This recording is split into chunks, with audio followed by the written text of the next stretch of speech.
Bienvenidos a Grandes Proyectos de la Ciencia. El día de hoy hemos venido al Museo de Historia Natural de Berlín para visitar la exposición dedicada al proyecto Rosetta. Acompáñenme.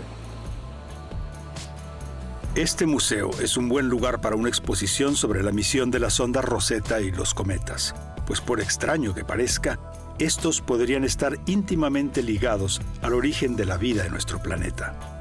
Quizá la colisión con un cometa o un asteroide en la fase de formación de la Tierra trajo el agua y las moléculas orgánicas que iniciaron la historia de la evolución. Hace 4.500 millones de años se formó el Sistema Solar. Fragmentos de ese proceso de formación todavía están girando alrededor del Sol. Son los cometas que de vez en cuando nos visitan. Un cometa como el que estamos viendo aquí en escala 1 a 1000 fue visitado en el año 2014 por la sonda Philae, fabricada en Alemania precisamente para investigar la composición química, la composición física de los cometas y entender el proceso de formación del Sistema Solar. Este es un modelo de la sonda Philae que bajó sobre el cometa Churyumov-Gerasimenko. Es un verdadero laboratorio volante con instrumentos para analizar la composición química, la estructura física del cometa y además para enviar fotografías de la superficie del mismo. Nunca una cámara había logrado semejantes tomas. Es el cometa 67P. Está compuesto de agua y otras sustancias congeladas. Es poroso y polvoso. Contiene compuestos orgánicos, metales y silicatos. Rosetta despegó el 2 de marzo de 2004 sobre un cohete Ariane de la Agencia Europea del Espacio e inició así su viaje de más de 12 años y 8.000 millones de kilómetros por el Sistema Solar, llevando a cuestas al módulo Philae. Entre ambos portaban 21 instrumentos diferentes para múltiples experimentos. Un proyecto de enorme complejidad. Y para entenderlo mejor visitamos el Instituto de Investigación del Centro Aeroespacial Alemán en Berlín. Aquí se construyó una parte del módulo Philae. Cerca de 2.000 especialistas de todo el mundo concibieron y realizaron la misión de la que nos habla el doctor Juan Cabrera, astrónomo español. Bueno, vamos a hablar del proyecto Rosetta. ¿Por qué visitar un cometa? ¿Cuál es el sentido o qué tipo de resultados esperan de esa visita?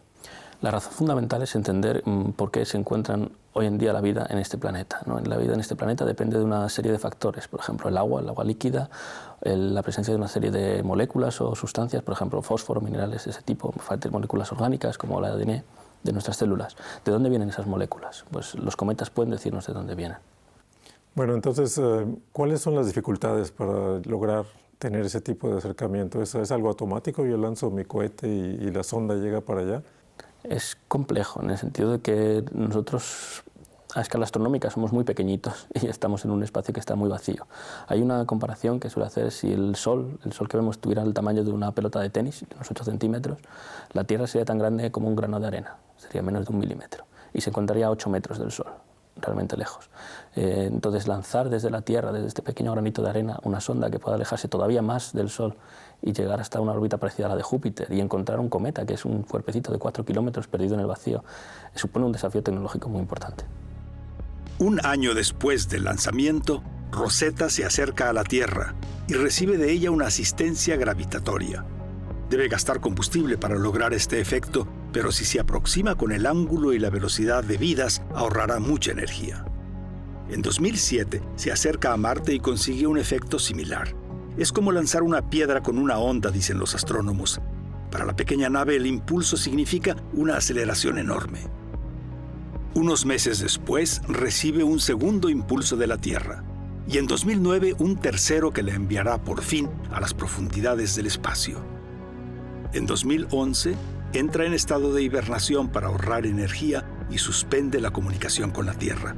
Sus paneles solares apenas le permiten calentarse y superar el intenso frío. Pasa así casi 3 años, en los que los astrónomos e ingenieros no la pueden seguir ni controlar. Solo les queda confiar en sus cálculos y en que el día programado Rosetta despierte y se encuentre ya muy cerca del cometa. Desde esa distancia su señal tardará 45 minutos en llegar. Ya es el 20 de enero de 2014 en el Centro de Control de Darmstadt.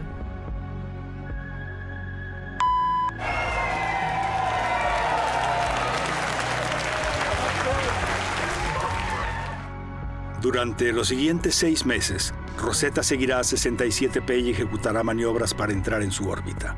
Envía a la Tierra fotografías desde todos los ángulos. En noviembre de 2014 inicia una maniobra sin precedentes, el envío a la superficie del módulo Philae. Aunque la bajísima fuerza gravitacional del pequeño cometa causa dificultades, Philae rebota y termina encallando en otro sitio diferente al previsto.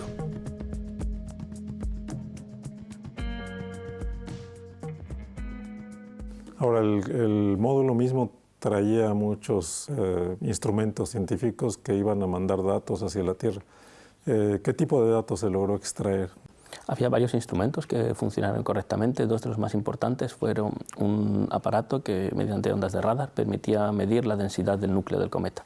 Y aparte de ahí sabemos que, por ejemplo, tenía un determinado grado de porosidad. No es un bloque homogéneo, no es un bloque sólido de material, sino que tiene muchas oquedades en su interior que lo hace más ligero. De hecho, el cometa Chury es más ligero que el Corcho, a pesar de ser tan grande.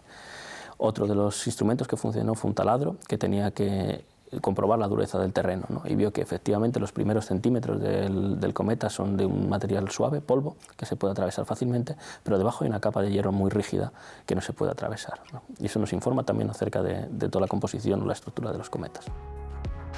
Philae comprobó también que el agua de la Tierra no proviene de cometas del tipo de Chury, ya que el agua de este tiene otra composición isotópica, y descubrió 16 compuestos orgánicos en el cometa, incluidos 4 que jamás se habían detectado. Mientras tanto, Rosetta sigue al 67P durante su fase de mayor actividad al acercarse al Sol. La temperatura aumenta, las sustancias congeladas subliman y el cometa empieza a disparar chorros de gases y polvos que con la radiación del Sol producirán su cola visible. Y las visitas de los cometas, las visitas regulares de los cometas al Sol, de alguna forma son afectadas por los otros planetas, ¿no?, en el sistema solar. Sí, Júpiter, digamos que es el que dice al resto de los cuerpos del sistema solar cómo deben moverse.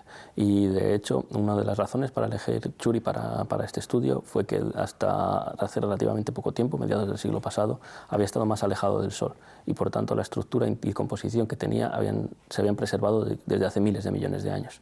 Pero ahora, después de esa interacción con Júpiter, que lo acercó al Sol, nos lo puso, digamos, nosotros a tiro para poder ir a explorarlo. O sea, Chury es una especie de fósil planetario. Es una especie de fósil que hemos podido investigar desde cerca, sí. Entonces los fósiles no necesariamente están enterrados, a veces andan volando por el sistema solar. Sí, de alguna manera sí. Bueno, pues muchas gracias por la entrevista y mucho éxito con tu investigación. Muchas gracias por el interés. El 9 de septiembre de 2016, Rosetta inicia su última operación, chocar con el cometa, para hacer análisis y fotografías desde cerca en sus últimos minutos. Su señal desapareció pronto de las pantallas en Darmstadt, pero dejó volúmenes inmensos de datos que seguirán impulsando la ciencia astronómica durante décadas. Los astrónomos piensan que los cometas quizás trajeron a la Tierra el agua necesaria para la aparición de la vida. Cada 100 millones de años nos visita un asteroide o un cometa de las dimensiones de Churyumov-Gerasimenko. Eso ha afectado la evolución, la aparición y desaparición de especies. Hace 65 millones de años, por eso desaparecieron los dinosaurios. Mala suerte para ellos, pero buena suerte para nosotros, porque por eso estamos aquí.